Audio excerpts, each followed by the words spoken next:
pandemic to talk about equality with women in the workplace. Women have been working together in leading teams to find solutions and bringing ideas together while working with their colleagues. Women are in a variety of industries, leading teams, being a team player, analyzing data, and being able to produce results. Women are not to be singled out in certain industries. Women are part of the team. Global connections is the goal in building a sustainable business, not who is leading the team or the business. So, how are you going to show up? We are ready to walk in the door with you, not behind you. Join the conversation on December the 28th at 11 a.m. Central to discuss how women are not treated the same as their colleagues. We will be streaming live on our YouTube channel, Savvy the Business Podcast. See you there.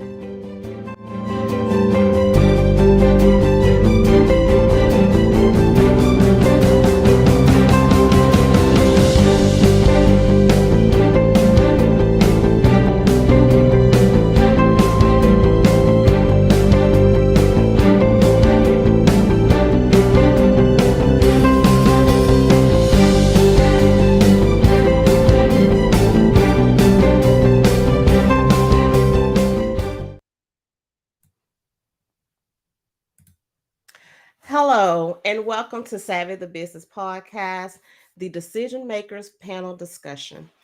I have some guests that is really passionate about this topic, and not only that, this is a topic I think that so many need to discuss, want to talk about, not sure how to talk about it, or even just bring it up. So we're going to have this discussion today, and I hope that you enjoy the conversation. If you have any questions, comments, drop them in the comment section chat, and we will be sure to share those. So we're going to jump straight into it, and I'm going to bring the guests on one by one so you can see who we're talking to, and they will do a brief introduction of themselves and their company.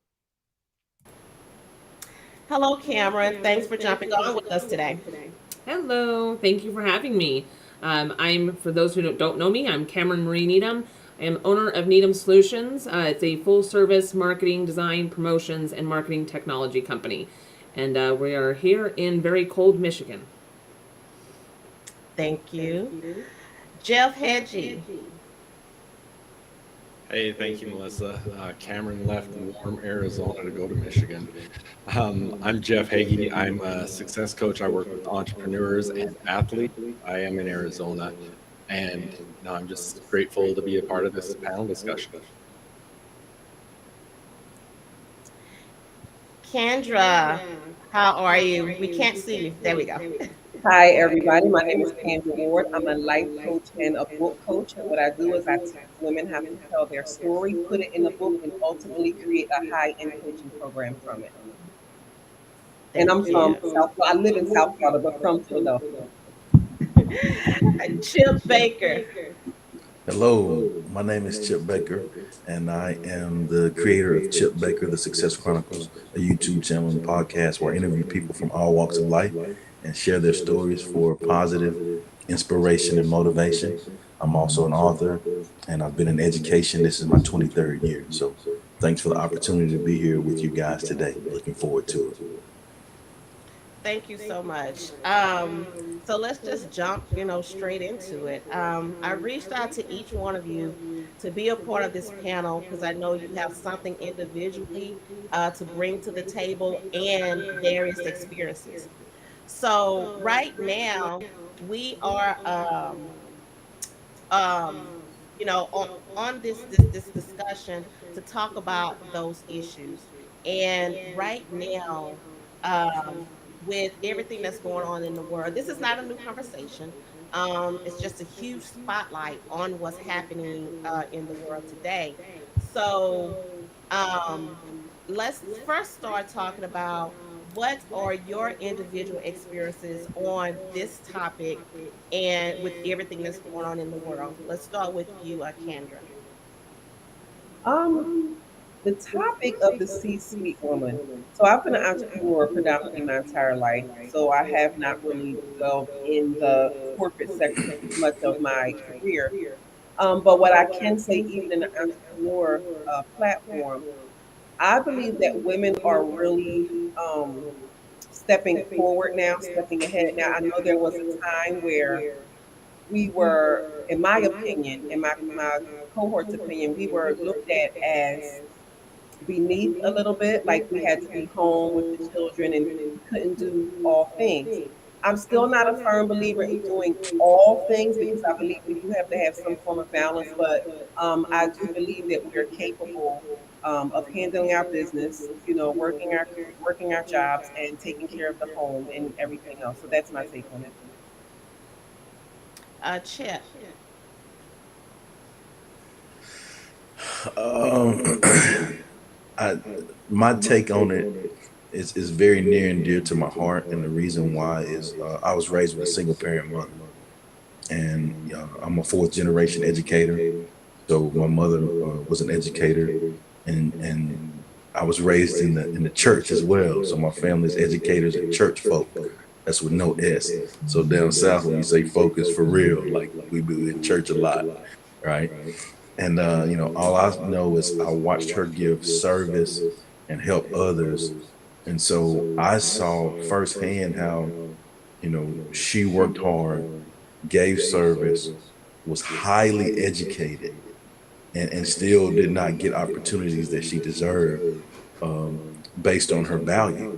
And so, as her kid, to see that, and that was near and dear to my heart, and it made me want to work hard and not do things to add extra stress to her because I saw how it affected her in her life. Jeff. Yeah, it's been interesting for me because throughout my entire career, I've had a opportunity to work with women in a lot of different aspects, from banking industry, where most of my staff was female, to, I mean, you look at Cameron and Melissa, you're in my mastermind group. How many men are in that? And a lot of the entrepreneurs that I work with are women entrepreneurs. And so I've had the opportunity to see some very powerful women do some amazing things. But then at the same time, see them get questioned or not get the opportunities that they deserve because they're women. And so there's definitely that stigma, and in a lot of instances, the unjust treatment because of that. Cameron. I mean, I definitely agree with Kendra that it's there was a time where it was unheard of. You had to be a stay-at-home mom, things like that. I have been in very male-dominated industries: construction, technology, NFL, but for me, my own personal experience, it's the type of woman that either makes or breaks. I mean, I have worked with some people who, I mean, half the men in the office were scared of her because she was just so powerful and was not going to take any BS from anybody. But then you have other ones who sit around the water cooler and, just complain and then wonder why they're not getting far. So I have had both worlds in the male dominated industry as well as female dominated industries as well. So I mean, it's more of the personality of that particular person than anything. Okay. All right. We have Michaeline Holder Marsh, which has jumped in and joining us as well. Michaeline, can you do a quick introduction? Hi everyone, I'm Dr. Michaeline Huldemart from the UK, and I am a healthcare executive. Do work right across the world in regards to the transformation of hospitals and any healthcare and related industry. Thank you. So, And I'm a Forbes coach. okay, thank you. So, with everything that's been said, with women in the workplace, as we go through these questions, if you want to jump in, just kind of raise your hand. Let me know you want to jump in on these questions. But majority of the workforce is male dominated, and women are starting to take their stand in some of these areas. As me and my experience with it as well is kind of similar to what everyone has said as well. But do you think that part of it is the insecurities of women as they're going into these different areas of, whether it's corporate America or if they're entrepreneur? Go ahead, Michael. I think there's this twofold in regards to that question. Uh, uh, most uh, Most of the time when a woman go into a senior strategic role, they're going with the whole concept that they need to prove that they're able to deliver. Yeah. And the second part of it, if it's a very much a male dominated role, there is this added feeling that you need to go above the expected requirement and isolate yourself instead of building a team. And recognition that every male is going to hate the idea that you are going to become their boss or their senior manager. And I think that is where the all goes wrong. Is that feeling that the other person is not thinking that you're worthy to be there. And then you start building walls. As well as I have seen women in my role have actually started alienating men, identifying their weaknesses. They've been in a job for a long time. And it's part of the erosion, if you know, the corporate erosion. I start eroding your confidence and get you out of the picture so that I can put in people who I believe are more capable. Men are not social creatures, but women are. So more than likely, they will put in people who they have formed relationships with to become part of that core team, which is a dangerous move in my perspective. So as they're, like you said, with them building walls, part of that wall can come from, yes, the insecurity piece, or it could come from after they've been in different jobs or work with different people, the the thing that's put in front of them as far as, okay, sit over here, be quiet, or you don't really know what you're talking about. Do you think that wall comes from that and then being protected of, I've done this, I've been there, we're not, this isn't going to happen anymore, and we just straight go in with those emotions of, you're not going to win this battle, I'm blocking you from hurting me anymore. Do you think part of that has to go with it as well? That is why leadership training is important, because once you get to that point of becoming a leader or leading a team, this is something you would discuss with a coach, uh, whether independent. But that's not something in your workplace, because those insecurities that you have will actually not meet the performance and target of the corporation. Because once you get to that level, you should be having the 5 rules of actually delivering a corporate driven team that is working together, united behind the vision, the outcome, the targets. And your personal insecurity, I'm sorry, I don't believe that your personal insecurities should actually become the forefront to make other people, male or female, feel inferior in their role, especially if they've been there a long time and they just need support. Because you have a new style. Every new leader has a new style in regards to the delivery model. And it takes time for some people to get used to that. That's just my opinion. I don't know what other people think about that. Anyone else want to chime in? Go ahead, Chip.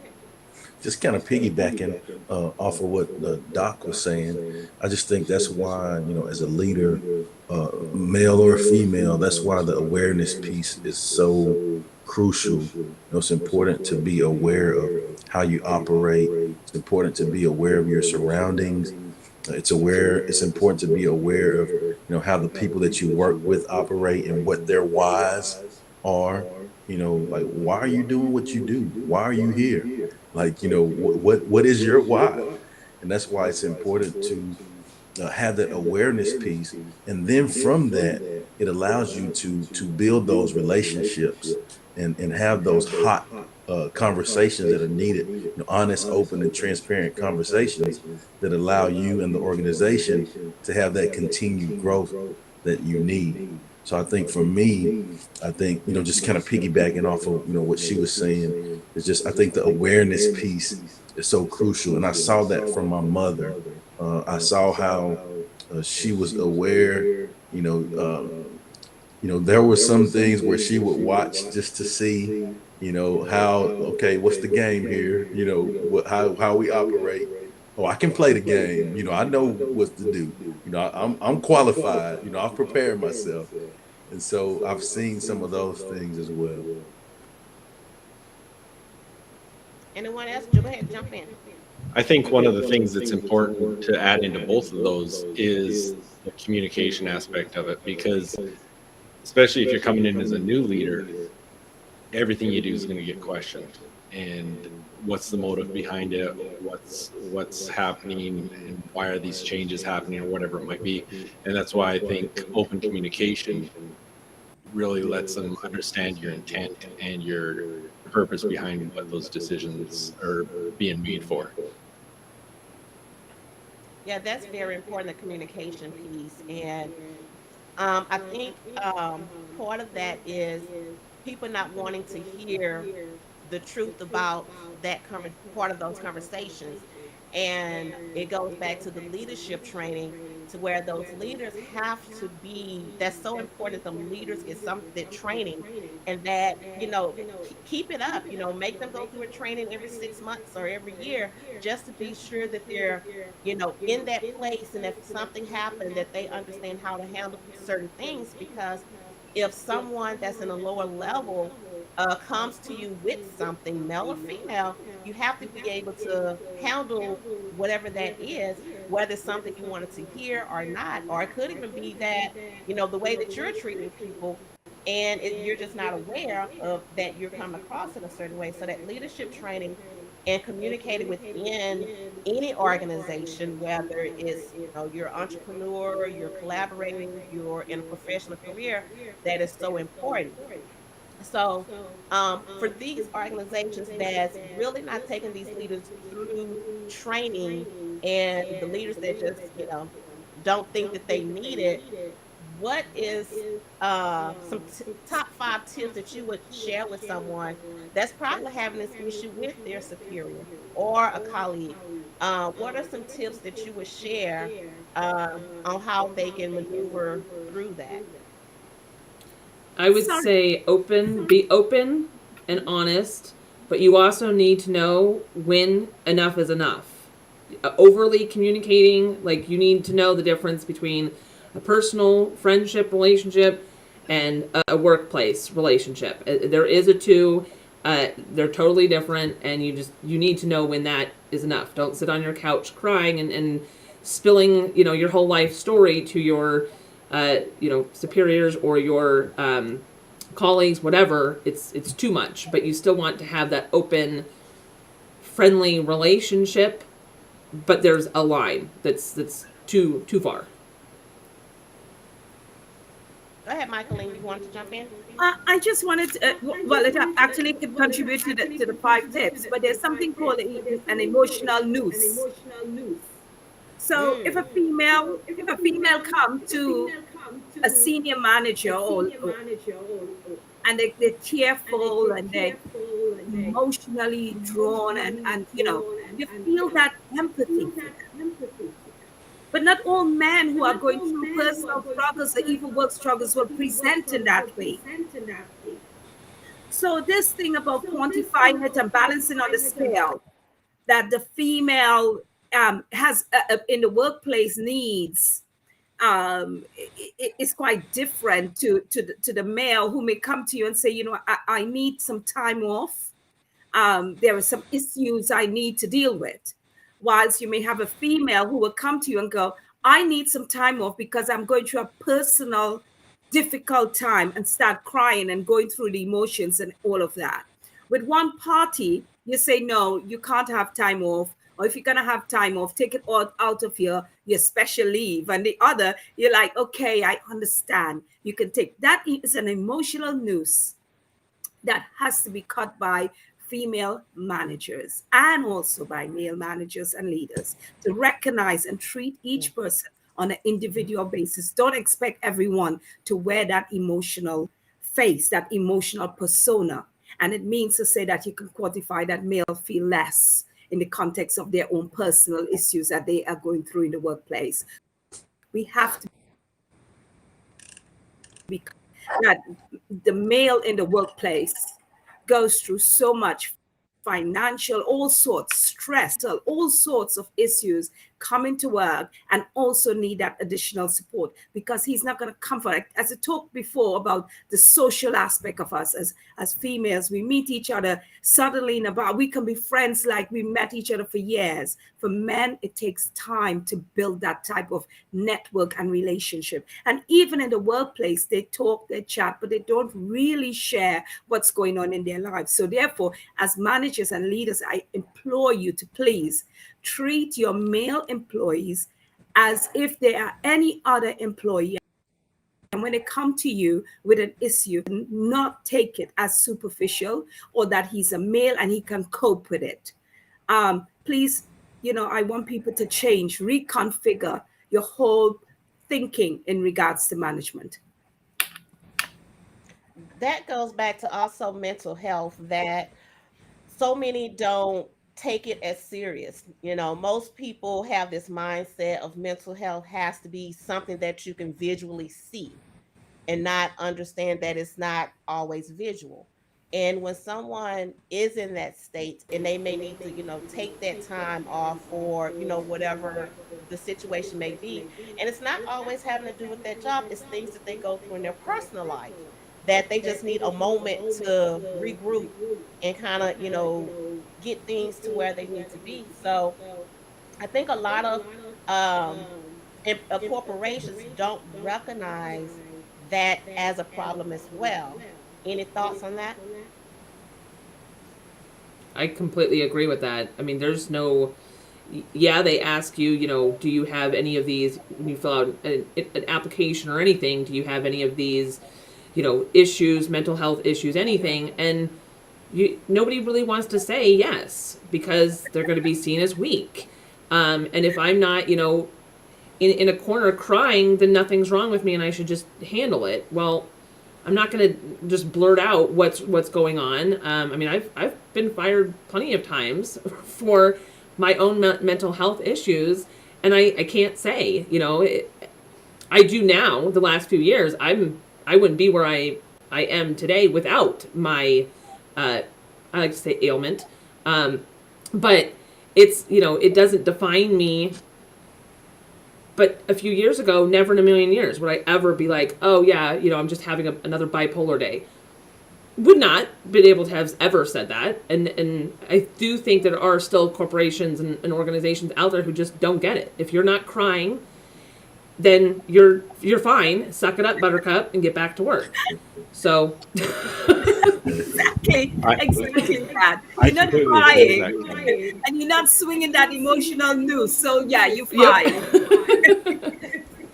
Cameron, I agree with what you're saying there, and I think there's a lot of people in leadership positions that just don't have that understanding. You know, one of the things from my perspective, where I work with athletes, this is something we talk about a lot, because from my background as a basketball coach, that I've coached girls basketball for years, I didn't understand it, and I didn't really put a lot of effort into trying to understand it because I was just ignorant to it until one of the athletes that was dealing with it was my own daughter.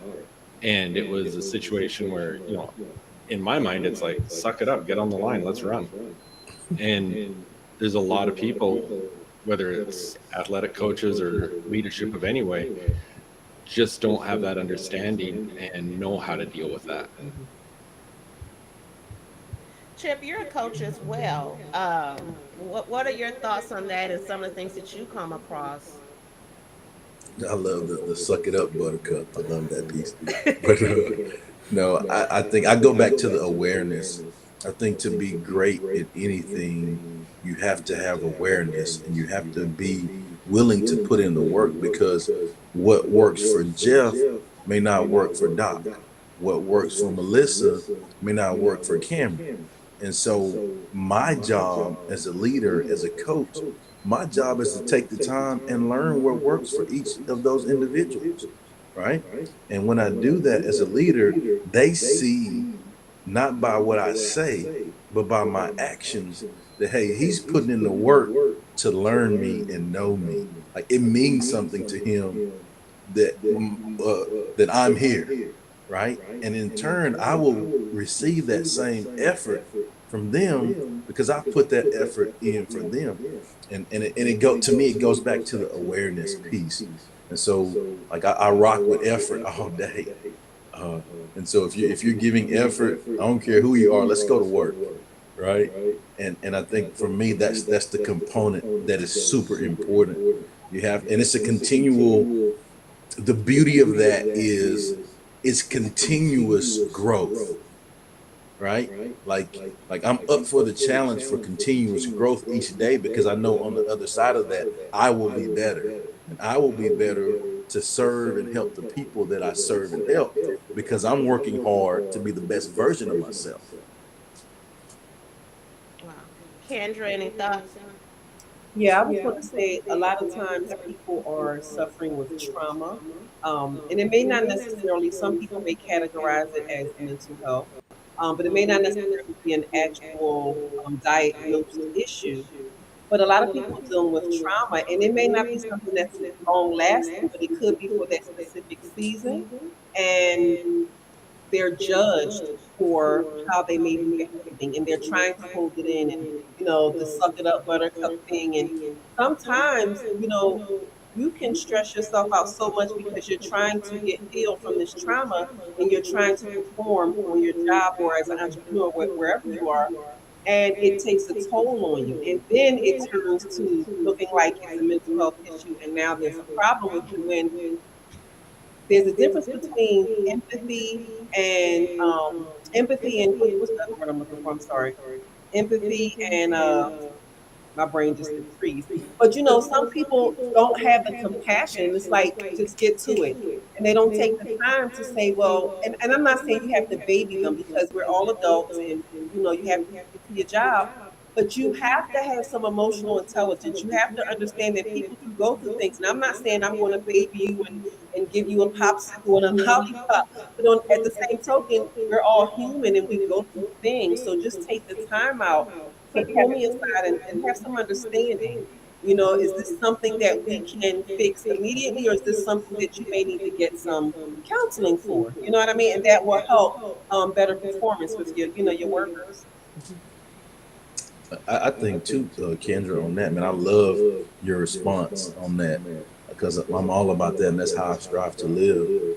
But I think, we all have scars, and a lot of the scars that we have can't be seen, and so just like you said, like, it's not hey, be passive. No, the expectation is to bring it every day. Like, that's the expectation, period, right? But also, in order for us to bring it, we have to have that emotional intelligence. I have to know that, the hierarchy of needs.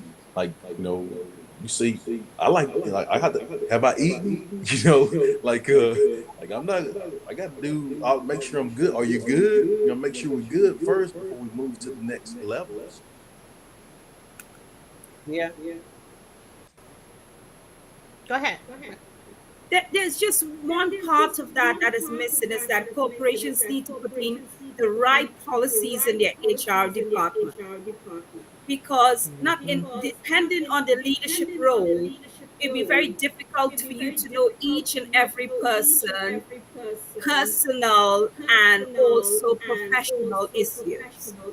So I always say when you go into that role, the first meeting should be with your HR director to know the type of policies that are in place to protect not only the business, but to protect and make the employees feel safe, feel that they have some sort of coaching, mentoring, training, and development program. And I also like the caring aspect of that well-being. What is the independent well-being contract that you have outside of the organization? I mean, I run major programs. And so one of the things I always say is that not everybody wants to come to you and tell you what's going on in their belly. I think it's really unprofessional to have an employee sitting down and telling you personal things they probably have not even told their sister, their mother, their priest, or pastor. And taking a little bit of money and investing in an independent counselor, recognized, accredited, and giving that number to the employees to call when they are coming to that end of the road. And this is the part that I hate. When HR director want that counselor to send back a report of who, what, where, when, and why, they should only send back and say that they are improving. I've recommended an extended period of time. I have referred them, or I suggest you do some horizontal, move them into career of another type. Otherwise than that, your employees feel empowered. This organization care about me. This new leader care about me. And encouraging in the workplace, men's forum, whether it's transgender, it doesn't matter. Create forums for people who are gay, straight, bisexual, so that they have little forums. Little forums doesn't mean that they're planning a takeover. They're not going to take over. They're not going to form a political party and take over. But it is form a place where people can unwind. Encourage people to leave your premises and go out to have business meeting in the park, anywhere else, under the confidentiality and boundaries. So for me, I think policies, procedures, and make it simple, not 40-page documents. Make it user-friendly and visual so that your employees can understand what document that exists to protect them. Thank you. So we're going to shift gears a little bit. We, hit the emotional piece and, all the things that's kind of within that. But the other topic that is so many are afraid to touch is sexual harassment. Women that come in a workplace that, may feel because they may have fitted clothes on, nothing revealing, but maybe some fitted clothes on, that, they're treated a different way, that they're looked at differently, or you're just pretty, you don't know much type thing. So let's hit on those type of topics right now on, how women, feel like they have to look like, grandma coming to work just because, of the image that others may say, or the reaction that you're getting, or pretty simply how you're treated. So let's chat about that a little bit. So Sorry, can I just jump in? Yeah, go ahead, Michael Lady. Jump in. You know what? I hate this, so I'm going to shut up after this. Sexual harassment does not equal women. I just hate that sexual harassment equal women. Women abuse men sexually in the workplace. It Oh is no, it goes just both ways. Yep, yeah, it it definitely goes just both ways. it just never ever been exposed to the level. It happens. So especially when they're young and cute, cougars galore. Yeah, it happens. I always, people say sexual harassment, and the woman is going to come just after that sentence. So that's all I have to say on the matter, and I let the others speak. But I guess you know where I'm coming from with that. Chip, it looked like you have something to say on that. No, no, I'm just enjoying the comments. I'll keep mine simple. I'll just go back to awareness. I mean, you have to be aware of how you do what you do, and then I'm gonna pass the mic. How about that? Okay, Cameron or Kendra, either one of you have anything to share?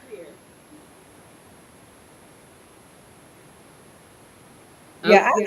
oh, go ahead. I'll go No, after go you. ahead. You. No, I'll go Go after you. ahead. Go ahead.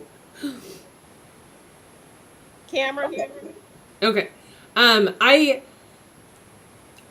I agree with Chip. Awareness. I mean, there is I don't think anybody expects you to always show up like grandma for your job, but there is a level of just common sense. I mean, yes, you can wear tight Yes. clothing. You can have, Yeah. you boots, whatever that may be perceived as a little bit more on the sexier side. It's the difference between wearing that and making sure that you are, bending it over in a certain way in front of somebody to get yourself that promotion, or it's just awareness. I mean, just common sense and awareness. There's a huge difference there between just wearing something nice that looks good because it makes you feel good, and the girl who's using it on purpose in order to get the promotion, not working. She'd rather just flaunt what she has in order to get it and then scream, well, I'm not being treated the same Mm-hmm. as my peer. There's a huge difference between those two types of women. Yeah, I was going to say we're all grown adults and we know what we're doing.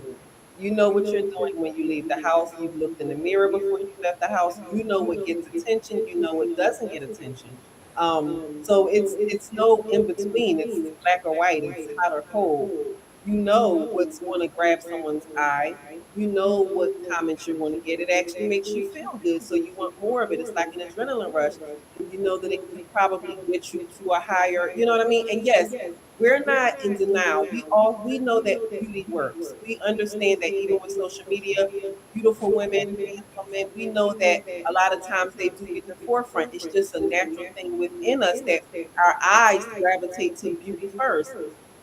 But you have to know how to balance that. Like you said, you know, as long as it makes you feel good and your motives aren't, distraught, your motives, aren't evil, then, you're good. But if you know that you're doing this on purpose, then you have to check yourself and see what kind of low self esteem is within you that you cannot be yourself to get what you need. So, Okay, well said.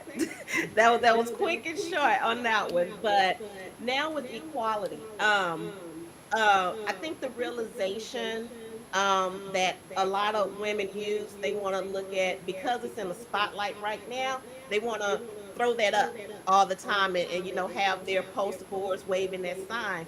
But the reality is, if you don't have the skills, the experience for that particular position, then you can't go back and try to use equality of not being fair, because regardless of who you are, man or woman, they're hiring you for your experience, for your skills, to do a job. And if you don't have that, that has absolutely nothing to do with the equality in the workplace. So, for the ones that do have the skills and experience, and we're running into that barrier of equality, let's jump on that on women dealing with that and your experience with having that in the workplace. I I'll jump in. I mean, for me, I mean, if you're constantly, you know, berating around equality, equality, equality, then stop making sure that everybody knows that you're a woman. Like, you're taking yourself away from the equality. If you keep bringing up the fact that, oh, I'm a victim, because I'm a woman, then that level of equality is gone. You're because you're still using you as a female to bring up the fact that you're not being treated. No, if you have all the skills, create a poster that says, I have 10 years of this, I have 5 years of this, same as he did. Don't be putting, I'm a female and I'm treated unkind or unfair. Use your experience. If you really think you were treated unfair, show the proof. What is it that you did that this other person did differently? If you continue to keep screaming equality but bringing up the fact that you're a woman, then you're defeating the entire purpose of equality.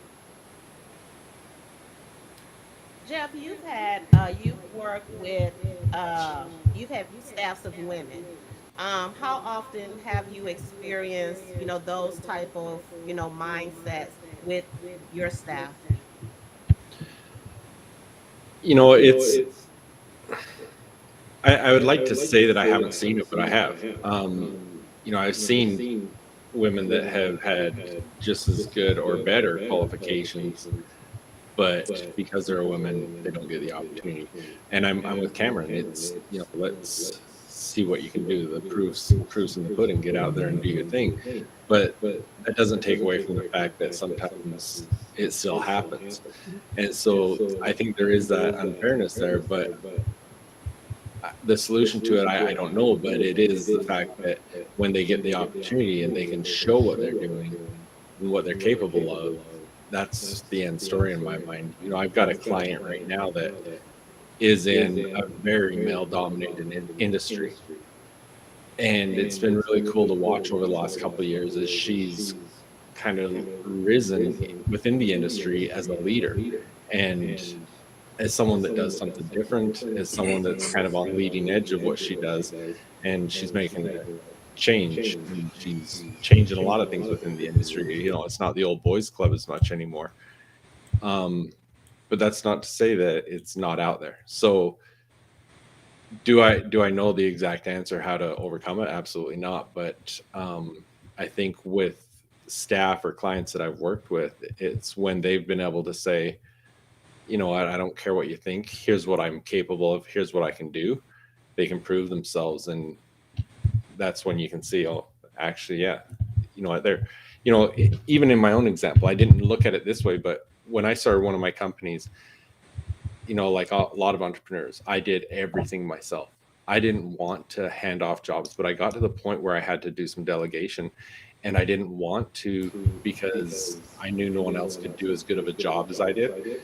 But when I got to the point where I had to, the lady that worked for me that I handed it off to, she didn't do as good of a job than me. She did probably 10 times better. And so it's just given those opportunities to prove themselves. Go ahead, Chip. So I love the answers of Cameron and Jeff.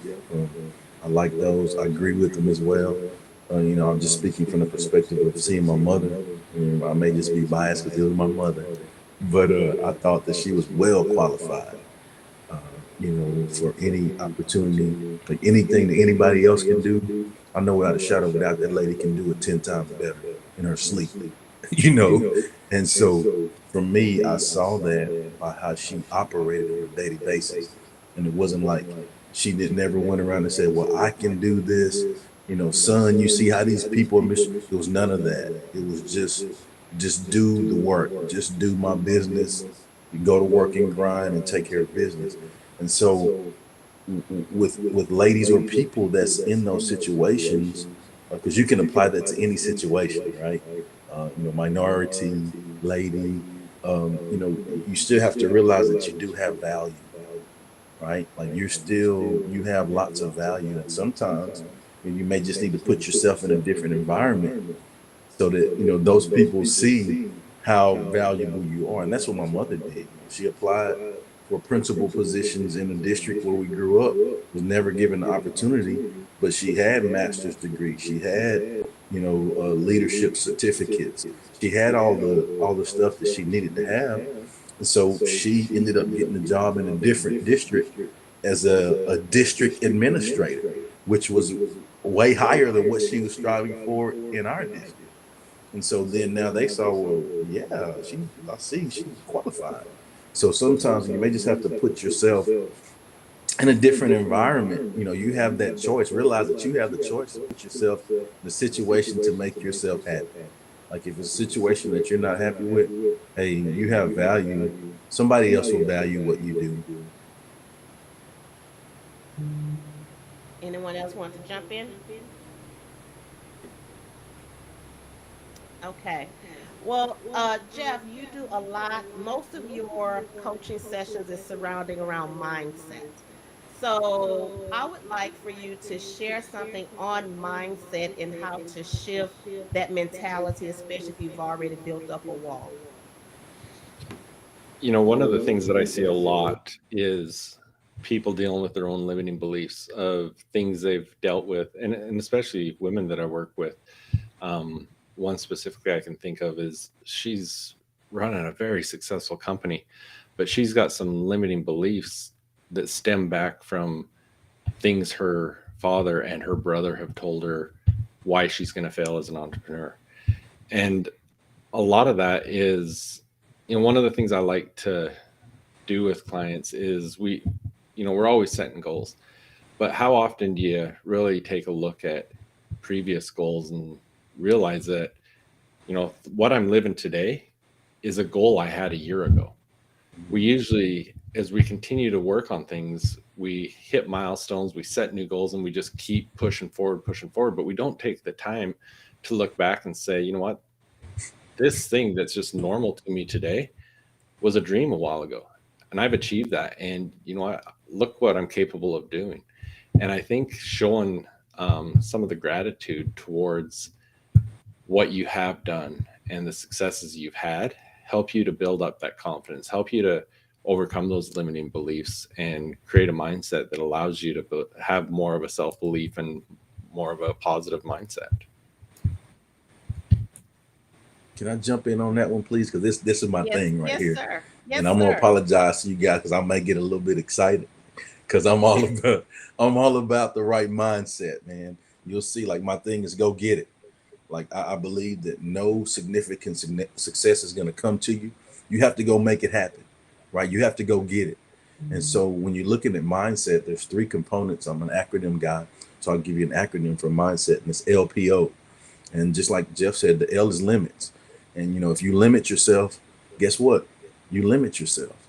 So the moment that we realize it, hey, there is no limits, right? The only limits that are out there are the ones we place on ourselves, right? So that tells me, you mean that whatever it is I can think to do, I told you I might get a little excited. I apologize, right? So you're telling me that whatever it is I can think, do, dream, create, and be, like, I can do that? Yes, you can, right? And so first off, there is no limits.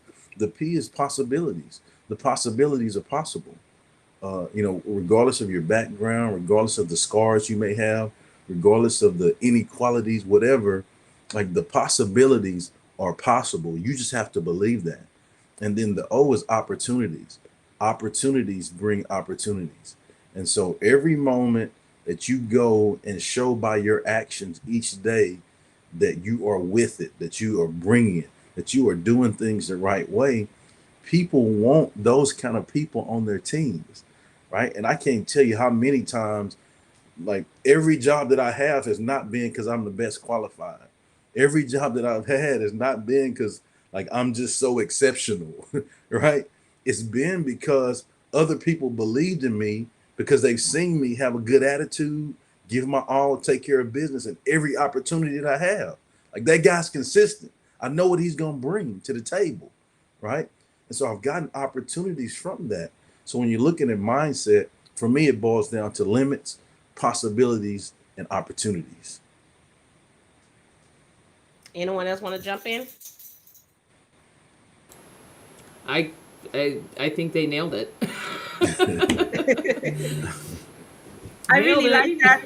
Yeah, I really like that, Chip and Jeff. Thank you. I think I want to say something here. There's something about refreshing.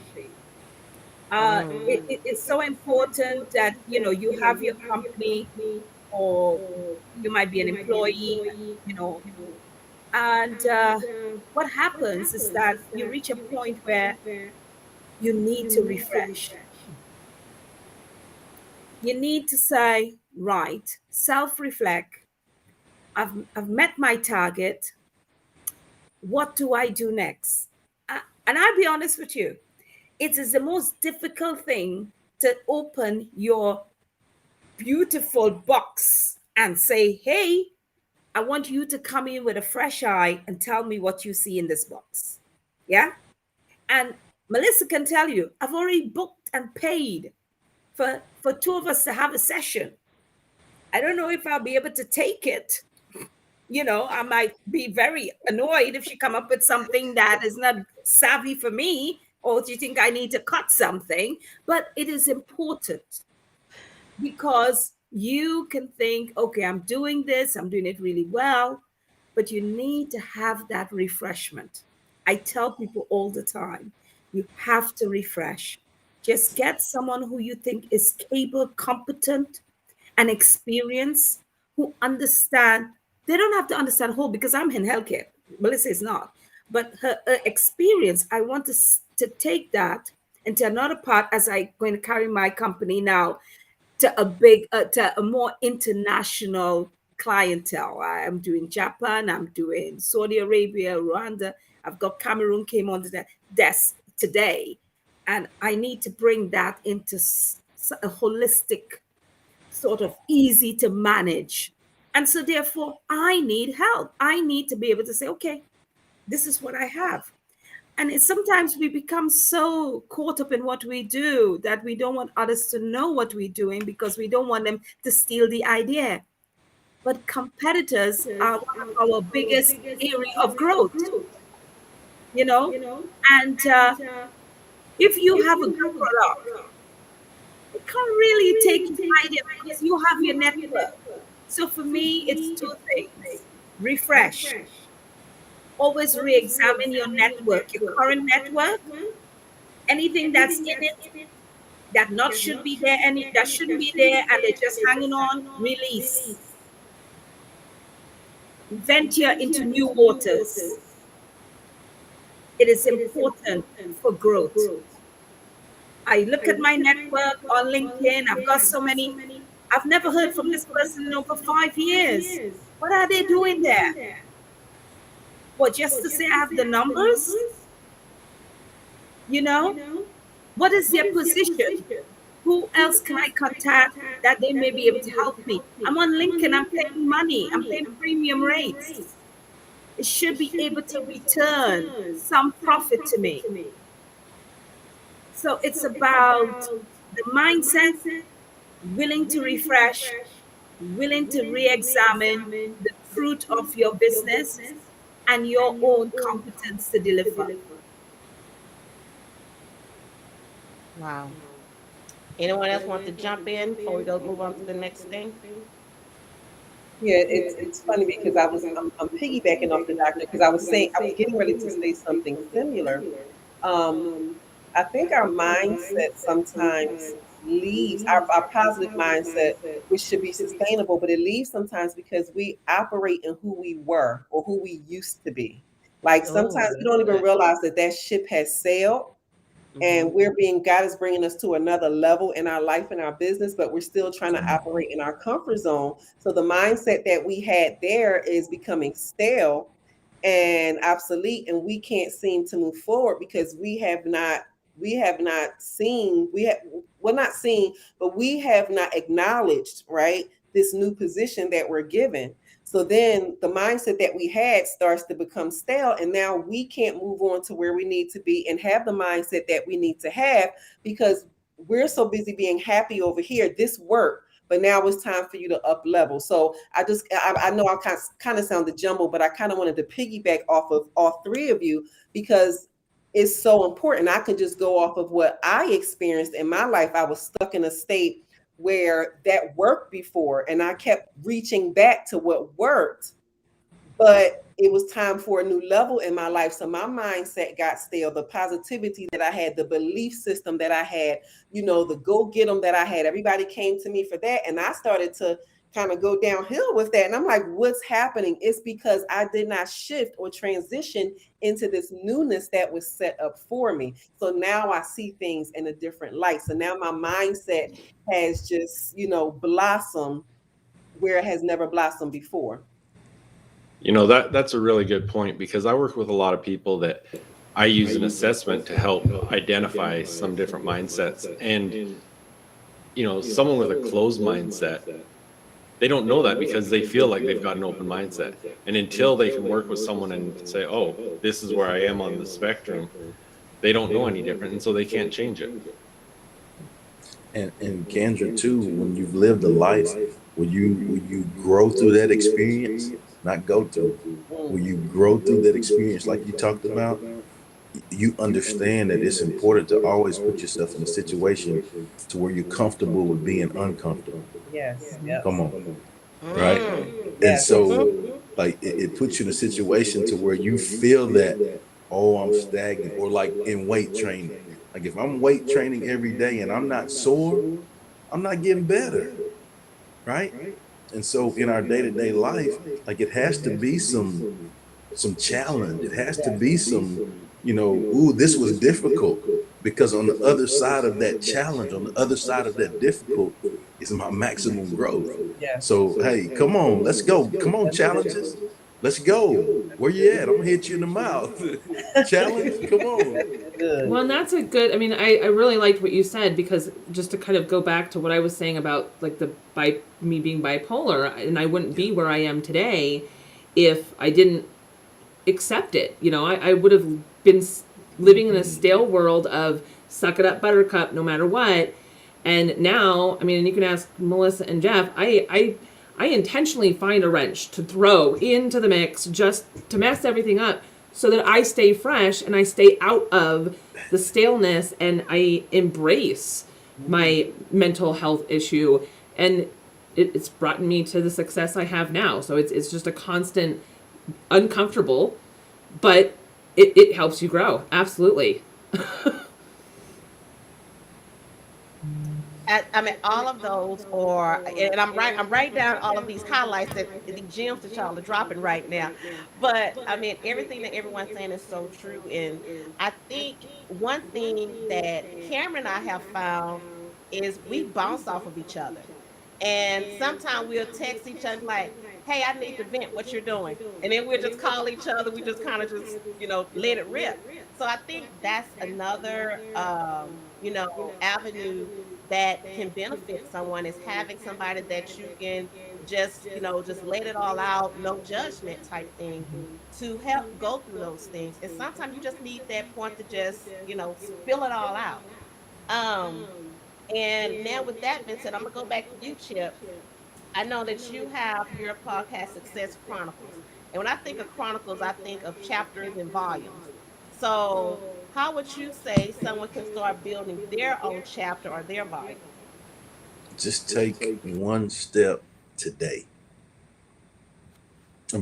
Just simplify it. I saw a graphic today on social media, like you see the staircase, right? In order for me to get where I want to go, of course, I know I need to go up to the top of the staircase. But if I don't govern and watch my first step that I take right now, and I'm going to trip and fall. So, it's a process. It's a building phase. You have to have consistency, and all of those things are related to growth, right? And so you have to do that each step. Just take one step today, right? And then assess, okay, what did I mess up on this? Ooh, this was not good. Oh, this was pretty good for me. Okay, take the things that were good, move on from the things that were bad and learn from it, grow from it. Okay, now tomorrow, let's go. Let's take another step tomorrow, right? And do the same process. And then before you know it, you will have shown up, you will have given your all, uh, you will have had a great attitude while doing it, and then you get to the top of that, and you'll be able to look back on it and be proud of the things that you've accomplished, and it'll blow you away, the things that you accomplished. But it all started with just taking a step each day. Thank you. Mhm. So we can, again, we can, move on and on and on, but we're coming to a close. But before we end, I want each one of you to leave one small nugget before we get out. And after your nugget, let everyone know, uh, one, your business and how they can reach you. So let's start with you, Cameron. A nugget, as in like what? Just anything? Like what kind of nugget do you want me to leave A people? nugget in the sense of, if you are in this position, here are some things, that you could look forward to. Here are some things that you can, stop looking at as Kendra said, stop operating in a stale mindset. It's moving forward. What are some of the things that you can do to get out of that old? Okay, I would say embrace whatever it is. Just kind of like what I did. Just embrace whatever you have going on. In order to get out of that stale, you have to embrace what's happening in order for you to be able to actually move forward and away from it. Because if you don't know what's going on and really understand it and recognize it, you can't ever move away from it. So that would be my little nugget. Again, I'm Cameron Needham. I'm owner of Needham Solutions. We are a full service marketing, design, promotions, and marketing technology company. We are a remote company but serve clients nationwide, and you can just check us out at needhamsolutions.com. Spelt just like my last name, needhamsolutions.com. Make it easy. All right, Jeff. Yeah, as I've listened to this, one of the things that came to mind was The Strangest Secret from Earl Nightingale. And, he talks about putting a ship out in a harbor with no destination in mind, without a captain, without a rudder, anything. And where is it going to go? It's going to wind up a derelict. Alternatively, you put a ship out in the harbor with a captain, with a destination, with a crew, with a rudder, everything you need, and it's going to get to its final destination. And I think, especially this time of the year, everyone's thinking of New Year's resolutions, goals, and all those sort of things. You need to have that plan in place. You need to understand where you're going. As Stephen Covey says, begin with the end. Understand where you're going, and then, like Chip was saying, start taking one step at a time. What's the process you need to take to get there? Next week the gyms are going to be full, and they're all going to be, I'm going to be losing 50 pounds this next month or whatever.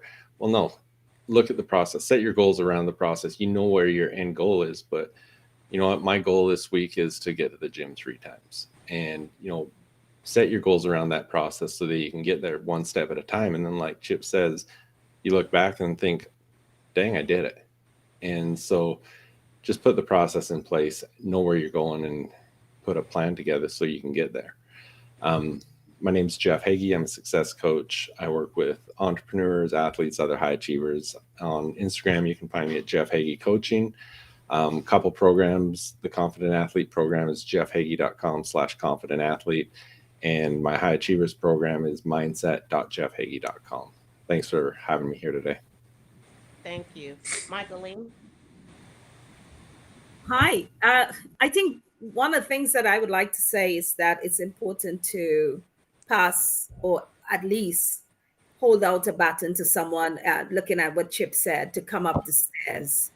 I think it's so easy for us to talk about people making the effort to get up there. And I have to say, for my business, to where I am, there are lots of people across the globe have actually extended their baton so that I had something to hold on to whilst I climbed those stairs. So I think it's really important for people who are listening out there that it's always good to extend that hand and not expecting a payment or anything like that, and help another person to grow in their business. And giving them that nugget, as you say, it's really important. It's good for the soul, but not only that, it's good for the country, the corporate development. It is good in regards to social aspect of it, but it's always good to help another person into the entrepreneurship role. My name is Dr. Michaeline Holder-March, and I am the founder and the CEO of the MHM Business Solutions and MHM Health Consultancy. We are global experts in clinical trial support, drug safety, quality assurance, healthcare performance, clinical governance, and data management. And you can find M for Mother, H for Harry, M for Mother Health Consultancy on many platforms. Thank you. Thank you. Kendra? My nugget would be to stop fighting yourself and get out of your own way. And that's in all aspects, whether it's personal, whether it's business. Um, don't look successful, don't look like it, but be it. Just get out of your own way. A lot of times we get stuck. And as we were talking about mindset, a lot of people get stuck, and it's like the hamster. The hamster, and you go in a pet store, they're constantly running and running around the wheel, and they're not really ending anywhere, just like the ship in the ocean. It's like, if you don't know how to do it, because sometimes you have all intentions and you just don't know how to do it, hire a coach. Coaches are phenomenal. Everybody needs a coach. A coach needs a coach. Get out of your own ways, because people can lay out strategies that you have not necessarily been able to do for yourself. And this will help your 2022 to exceed your expectations. And that's pretty much that. So my name is Kendra Ward, and I help women to rebuild their life and business after major setbacks. I teach them how to tell their story and put it in a book, which will ultimately turn into a high-end coaching program once they get the significance of why they wrote the book. My main mission, I'm on a mission this year, 2022.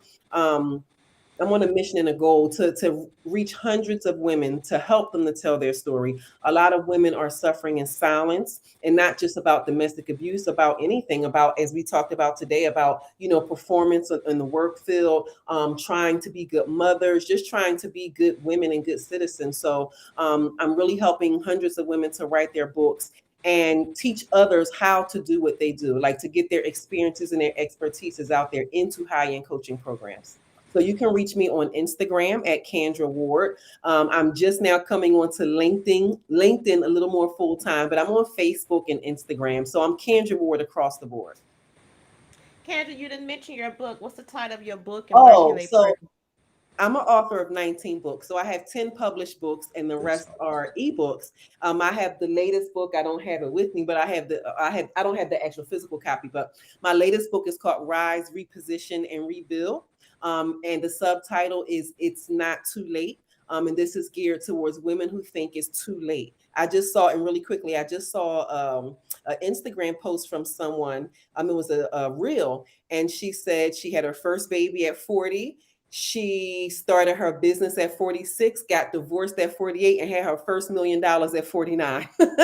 So I said to say it's not too late. When I saw that, I saved it. I'm like, this is what I'm talking about. So it's not too late. So that's the title of my new book coming out, which will be launching February 2022.